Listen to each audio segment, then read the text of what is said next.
Hey, what's going on, guys? I've got here a 2001 Honda Accord, and I'm going to use this car to point out to you the location of the horn fuse in the horn relay, as well as to give you some troubleshooting steps on how to investigate why your horn is not working. So we're going to be looking into this fuse box here under the hood, which we open by pushing in on the tab here and here while we lift up.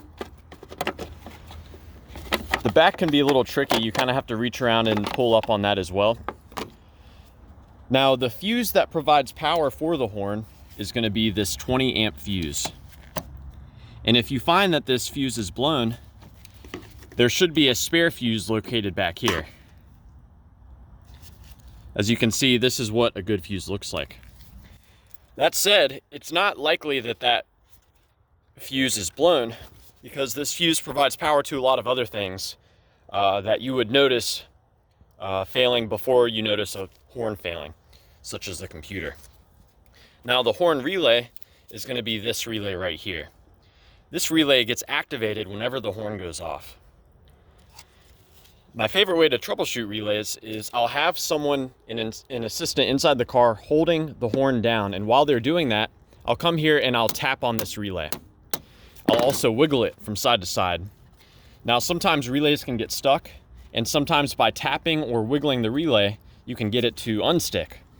So if after you tap on the relay, the horn starts to go off, then that is a pretty good indication that the horn itself is failing. Now, further troubleshooting beyond that, we can remove the horn relay and set it aside. After that, we can take another relay and swap it into its place. So you could even use the relay right next to it. All of these relays are the same part number, except for this one. So now we swap in this other relay, which happens to be a cooling fan relay.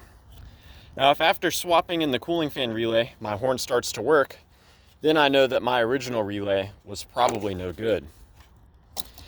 Another cool step we can do to test this out is, with the relay removed, we can connect these two pins together. You could use a paper clip or a wire that you have laying around. And the purpose of connecting these two pins together is to send power directly to the horns. So if you bridge this connection, if you connect those two pins, the horn should go off. And if they don't, then that's a pretty good indication that the horns themselves could be bad, or you could have a wiring issue.